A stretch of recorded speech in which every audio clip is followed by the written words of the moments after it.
kepikiran sampai oh ya udah kalau Mas Indra mau nikah lagi kayak gitu. Soalnya aku ngerasa bahwa aku udah hopeless, udah kayak gimana sih Mas ya, semua usaha udah aku lakuin kayak wes, walaupun emang aku belum bayi tabung ya.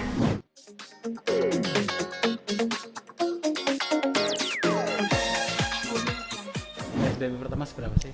Oke, sebenarnya kalau aku pribadi ya untuk PSBB saat ini itu nggak terlalu berefek ya, dan juga nggak terlalu kerasa karena aku sudah pengalaman selama PSBB yang pertama dan karantina yang awal ya sudah mulai menikmati. Aku nggak jalan-jalan, juga aku tidak banyak melakukan kegiatan aktivitas di luar. Kalau nggak pas bener-bener syuting seperti ini, syuting pun seperti ini kan bener-bener aku pilih yang memang mematuhi protokol kesehatan. Yang memang benar-benar luas tempatnya, jadi bisa jaga jarak. Dan juga aku ambil kegiatan tuh seminggu sekali. Padahal banyak tawaran, tapi biasanya aku selalu minta izin ke mereka untuk punten gitu, minggu depan aja lagi ya. Karena kebijakan dari aku sendiri dan manajemen seperti itu, buat ngasih space lah gitu. Tapi kan kalau Mbak Widi sendiri kan tinggal di daerah Cibubur kan masuk Kabupaten Bogor sendiri. Iya, ini kan berlaku tinggi. Ini kan PSBB berlaku di ibu kota Jakarta sendiri. Nah, sebenarnya Pak, apakah nanti apalagi kan Mbak Nini Karina sendiri kan ponakannya di Jakarta Timur. Iya. Nah, ini seperti apa? Jadi gini sebenarnya kalau Mbak Nini itu seringnya malah main ke Cibubur, tapi itu pun nggak berani masuk ke rumah, jadi hanya di mobil aja. Kenapa? Soalnya kita saling menjaga, bukan lebay, tapi inilah usaha kita, protokol kesehatan yang memang kita terapkan di keluarga kami seperti itu ya. Mbak Nini datang ke rumah hanya di dalam mobil gitu ya, saya hello sama ibu, sama ponakan-ponakan aku, sama aku juga. Karena gini, aku juga masih Mas Hendra ada tugas terbang yang resikonya juga sangat besar, sangat tinggi. Aku juga kayak gini masih harus keluar rumah ke studio, resiko aku juga tinggi. Jadi kita saling menjaga lah, karena kan Mbak Nini juga ada anak kecil. Aku walaupun tinggal sama ibu nih ya, sebelahan rumah, tapi aku tidak main ke rumah ibu gitu loh, sampai segitunya loh. Kalaupun ketemu tuh jauh-jauhan aja, karena gini, orang tua itu lebih rentan ya. Makanya lebih baik untuk menjaga kedua orang tuaku sama keponakan-keponakan aku ya, aku yang ngalah.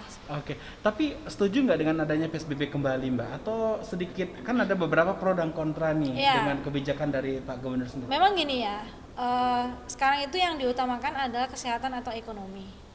Kalau aku tidak membahas yang lain, tapi aku ngebahas diriku sendiri dulu. Kalau aku, ini mungkin yang terbaik, karena dengan adanya new normal ini kan kita ya agak serem lah ya.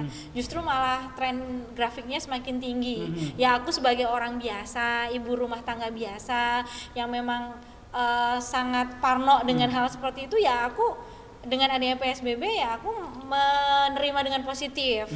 Karena ada kesempatan kita buat di rumah saja, buat istirahat, untuk menurunkan grafik yang semakin tinggi ini, biar aku juga nggak parno juga ya.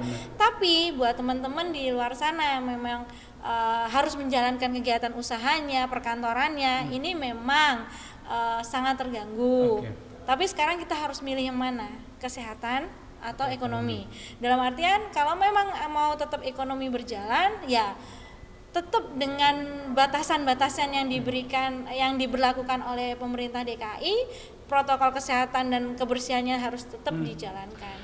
Seperti ngomongin grafik Mas Hari sendiri. Serem. Termasuk di daerah aku juga, Cibubur juga, termasuk di komplek aku juga sekarang lagi di lockdown juga gitu. Nggak boleh ada tamu masuk, kurir masuk, dan kalaupun kita warga yang masuk pun harus disemprot dan segala macam kayak gitu. Kenapa? Soalnya di wilayah sekitar aku juga udah beberapa yang positif gitu. Di Depok pun kan perbatasan ya, ada Depok, Bekasi, Bogor kan perbatasan. Depok pun udah jam malam. Jadi sebenarnya udah serem. Dan memang gini, memang corona itu nggak kelihatan, tapi nyata banget. Karena orang-orang terdekat aku, pun sudah banyak yang positif kayak gitu. Maksudnya ya tetangga, ada teman dan lain-lain tuh banyak yang positif. Yang aku kenal pun itu ada yang positif.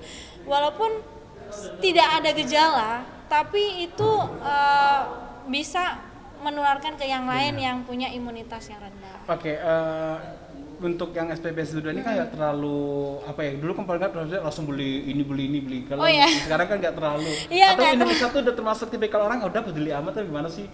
Aku termasuk yang let it flow ya. Memang waktu yang pertama dulu itu memang aku ya sempat parno lah ya, karena kan kita nggak ada pengalaman untuk mengkarantina diri di rumah gitu.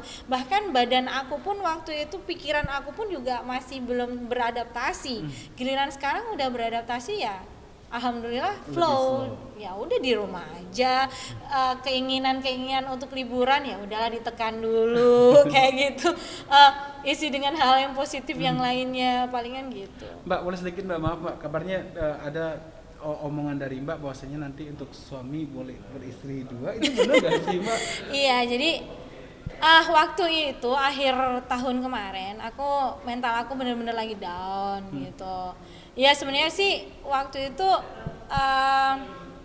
aku ngomong kayak gini itu bukan karena aku sengaja juga enggak gitu, tapi memang aku waktu itu sempat curhat gitu di salah satu acara.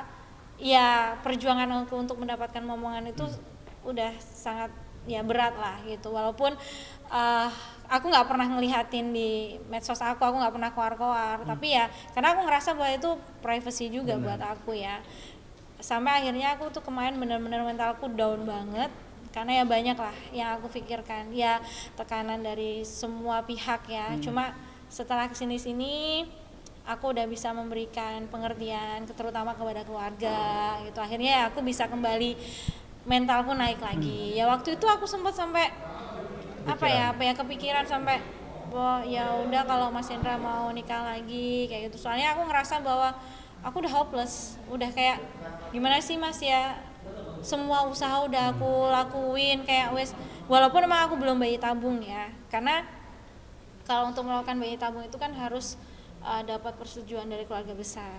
Karena itu keputusan yang besar ya, untuk mengangkat anak juga, dan keluarga belum ngizinin karena pengalaman sebelumnya waktu aku inseminasi buatan kan banyak hormon yang harus aku konsumsi. Dan itu akhirnya mengganggu kesehatan aku, bahkan sampai benar-benar benar-benar mengganggu lah, bahkan drop banget kesehatanku saat itu. Makanya keluarga masih worry gitu. Aduh ojo wes gitu, sing bisa yang lainnya dulu, yang nggak perlu pakai buatan-buatan gitu, biar kamu juga sehat gitu. Karena ya sehat itu yang paling utama, biar bisa ikhtiar terus. Tapi respon suami mendengar berita itu seperti apa Mbak yang membuat ya marah pastinya sama aku. Maksudnya kita itu udah ngejalanin rumah tangga kan udah lama, udah kenal juga udah lama. Jangan karena ibaratnya kegagalan ini buat akunya buta dengan keadaan, kalap juga gitu, hilaf, sampai mengeluarkan kata-kata seperti itu kan. Ya pada saat itu aku udah nggak bisa berpikir jernih lah, karena memang benar-benar aku lagi depres banget kan. Cuma alhamdulillah Mas Hendra bisa menguatkan hati aku, bisa mengangkat lagi mental aku, dan ya udah konsultasi juga ke psikolog juga. Akhirnya justru di tengah pandemi ini itu banyak sekali hikmah yang bisa aku dapat. Keluarga aku semakin harmonis, keluarga aku semakin baik, mental aku semakin semakin happy. Justru malah lebih dibandingkan sebelum-sebelumnya. Jadi makanya aku udah nggak terlalu stres sekarang, bener-bener nikmatin aja. Tapi pesan dari teman-teman sih, nikmatin aja, nggak usah terlalu menggebu.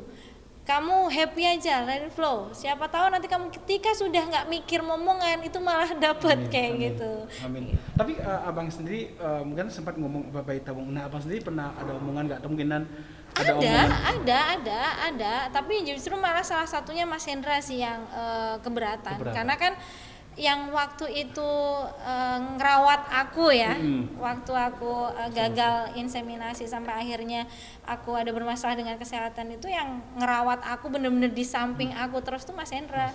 Makanya Mas Hendra itu khawatir banget gitu kalau sampai kejadian itu terulang lagi gitu.